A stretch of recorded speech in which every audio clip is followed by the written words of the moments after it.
Hello, my name is Linda Richards and I'm a garden ambassador with the California Native Plant Society and a member of the local Riverside San Bernardino chapter. And I want to show you our yard, which is primarily California native plants. I'm going to show you a before picture. When we moved in 2008, we had a and we were actually kind of happy because that meant we could take it out and put in what we wanted to. So I'm just going to introduce you to some of our plants. We have a California poppy. Those are a great spring flower, wildflower mix that you can throw out. That obviously came up on its own. We didn't plant it here in the median. We have mallows. We also have a nice buckwheat patch here. That really bright green one back there is Warner Lytle. That buckwheat, it extends from the fence all the way down over here, and it's been a ladybug magnet for us. We have an ashy leaf buckwheat back here. It hasn't started leafing out. And then we have some type of a desert penstemon that's just starting to bloom right now. Over here we have a black sage and artemisia, which makes a nice color contrast. And then we have some sunset manzanitas, which is a nice compact manzanita to have. Won't grow too large. I'll show you some of our other ones. So this is inside the gate, and this gets pretty full sun. I want to point out a couple things here. We have a lot of fuchsias, which we cut back in the winter. And then some of our nice colorful things that are coming in now are monkey flowers. Mimulus. Here we have a really nice mix, and it also shows offering different colors throughout the year. We have a Menzies golden bush, really happy in the front yard, and that offers a yellow flower in the late summer and through the fall. Right now we have this one blooming. This is the Penstemon spectabulus. And then another nice one for spring color is the brittle bush. Here with the yellow flower, nice gray leaf. We found having a combo with the grays is really nice. And then here is a dark star ceanothus that is already bloomed. Another nice combo that's very happy out here in the spring. We have blue-eyed grass with the purple flowers, and it's a nice contrast with the desert mallow with its orange flowers and grayish leaf. If you look over here, we purposely planted the Cleveland sage in the back row so we have higher height. It's just starting to have its flowers, but that'll come in another month. It'll be gorgeous. And then Nevin's Barberry, I really want to talk about this one. We wanted to go with plants that were endemic here as much as possible. And Nevin's Barberry is a Redlands native. It's endemic to our area. It's getting its beautiful berries. It'll be a nice red berry. And then this is the flower. February, March is the gorgeous bloom. Brings lots of native bees, honeybees, etc.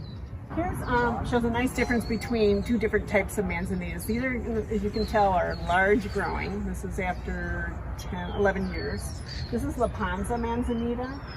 It's a more greenish leaf. It's got a dark burgundy bark. And then in the back you can see the gorgeous Lester Roundtree, which is a little more of a grayish leaf. This is our side view, and I'll insert a before picture. It is vastly different, quite overgrown, but it has some of our favorite natives. We have 4 different varieties of manzanitas, and this is a Franciscan. That's a low-growing one.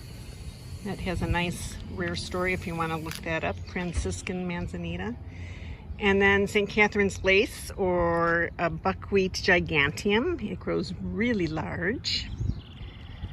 Has beautiful white flowers that, like all buckwheats, turn rust in the fall. Much California fuchsia. And then we have some non-natives too. We have some rosemary down below, which can grow a little too rampant. And then this is our Lester Roundtree manzanita. All this was planted in 2009, January of 2009. But this is a really beautiful manzanita. That we had so many bumblebees on this back when it was blooming in December. So yeah, Lester Roundtree. To reduce fire danger, we also made sure that there's a lot of hardscape between our native plant area and the front of our house. And right up against the house, we have hardscape and potted plants. And we're right next to a golf course, so we feel like we're not as fire prone as some areas could be. We have this side area outside our bedroom where we plugged in some native plants. We didn't want to remove the non-natives. But here we have some coral bells that are doing well. And then another favorite of ours is Golden Abundance Mahonia. It's a hybrid, and it has beautiful blueberries, and you can still see some of the flowers from before. And they're a nice view. This is going down through our mature orchard, which has been here dozens of years. And down here we have some old natives. This is a sugar bush that we estimate is probably 80 years old, 80 plus.